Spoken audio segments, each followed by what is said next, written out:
Hey, what's up everyone, and welcome back to another video. And today I'm going to start a new series called Scrub Tactics.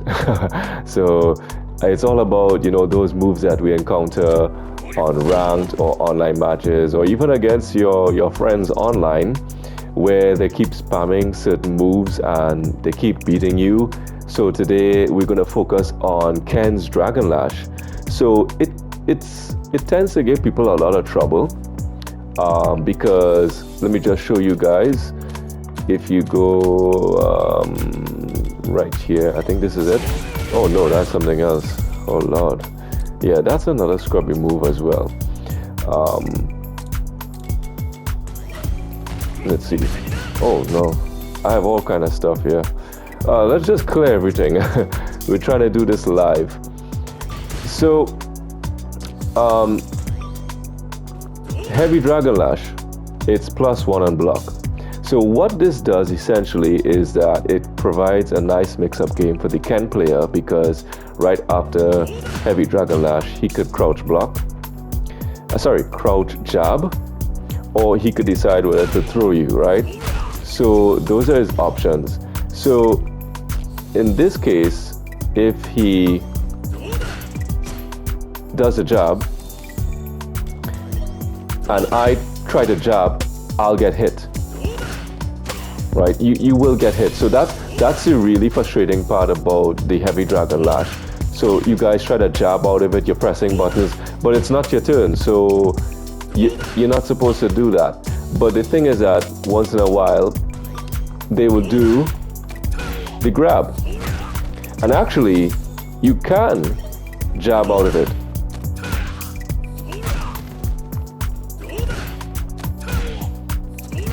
I think you can. Yes, you can. That's what I thought. So I just wasn't doing it fast enough. So if he does these two options and you get caught trying to jab, sometimes your jab comes out late as well.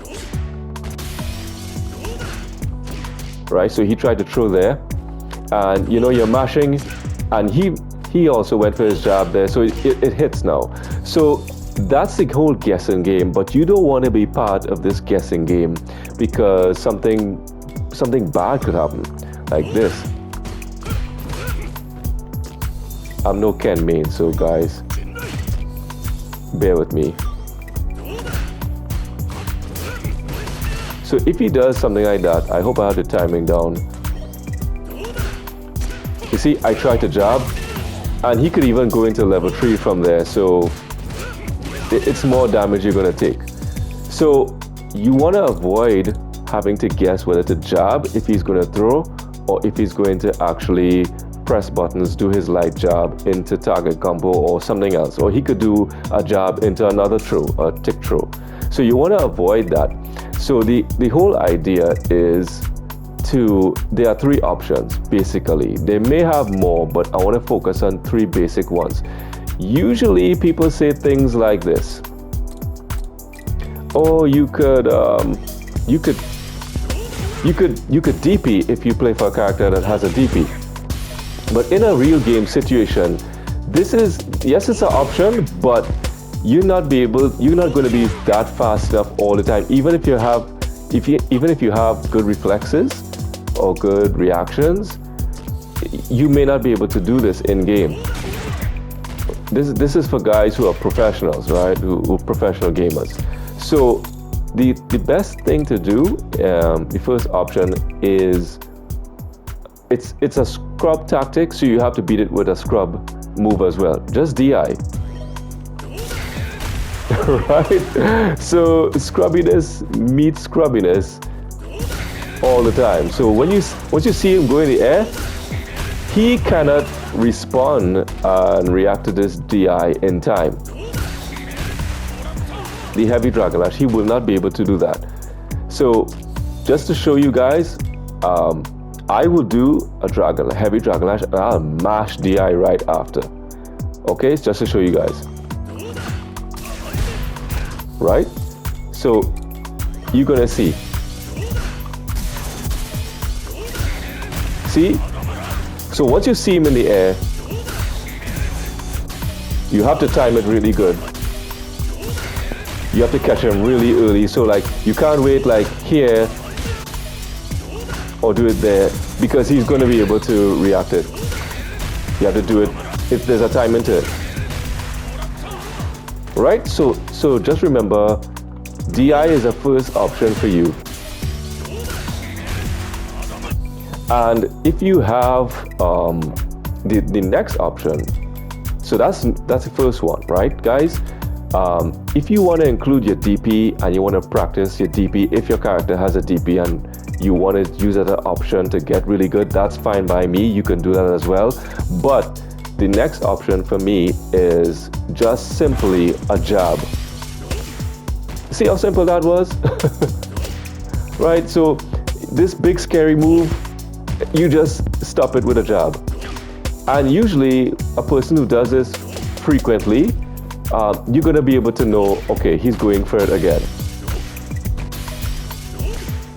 And if you're good enough, you should be able to combo. You should be able to combo into it.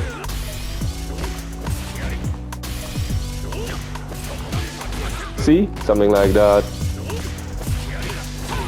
No, something like that. I'm no Ryu player, clearly. So I'm sure you could do more stuff. But the first option, DI, second option, jab. And the third option is a little tricky. I would probably suggest that could be something to work on. It's a little bit technical, but it's something what we call the parry option select with delay throw tech. So that sounds complicated to you guys, but let me show you all what I mean. So here we have a recording of him doing Dragonlash with a grab right after. So we have another option with him doing Dragonlash jab, right? So if he does Dragonlash with the jab, we're gonna try to parry, and then we're gonna do a delayed throw tech. So as you could see from the replay, look at my side, when he actually went for his crouching jab. Now mine came out a little bit early, it's not supposed to come out that early.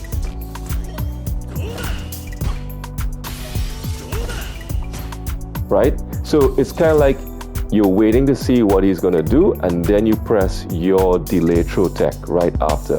Because what could happen is that he could either go for the throw, right? And you just, right? So it's a delayed throw tech. And the best way to practice this, to know that you're doing the timing correct, is to run both options, because if you're doing it too early, you will give yourself away, because the time that he does the crouch and jab, you will actually get hit if you do it too early. So that's the best way to practice. Run the two options. So you see how I did it there, and you see my inputs. I delayed throw tech, and I was still in block stun, so his jab went through, but I did not press this and get hit. So let me show you guys. If I do it too early, sorry. See, I did it too early there. So I did the delayed throw, well, my delayed throw tech did not come out delayed, it came out too early, so his jab was able to counter my throw. And it registers as a counter hit. So that's the best thing to do, and what will happen is that if you will be able to, and if you actually get the perfect parry, right, you then do whatever combo you want to do or throw. So something like that. So you see, that's how it works. So simple video, short video, guys. This is the new series, Scrub Tactics. I'm also going to still continue my series on Zangief for those of you guys who are watching. But today, that's my 3 tips on how to deal with, the Dragonlash.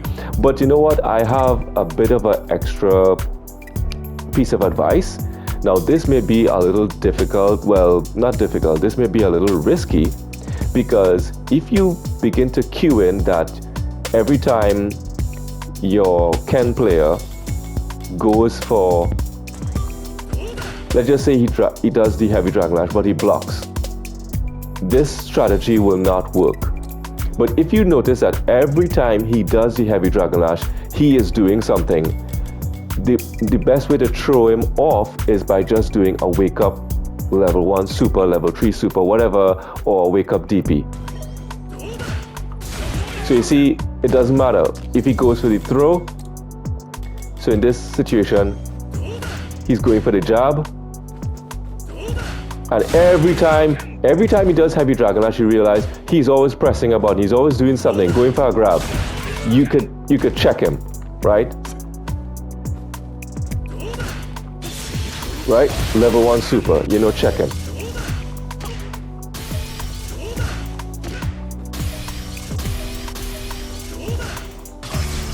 Right? So every time he goes for the heavy Dragonlash, he's either going to throw. So in this situation, he's going to throw. Right?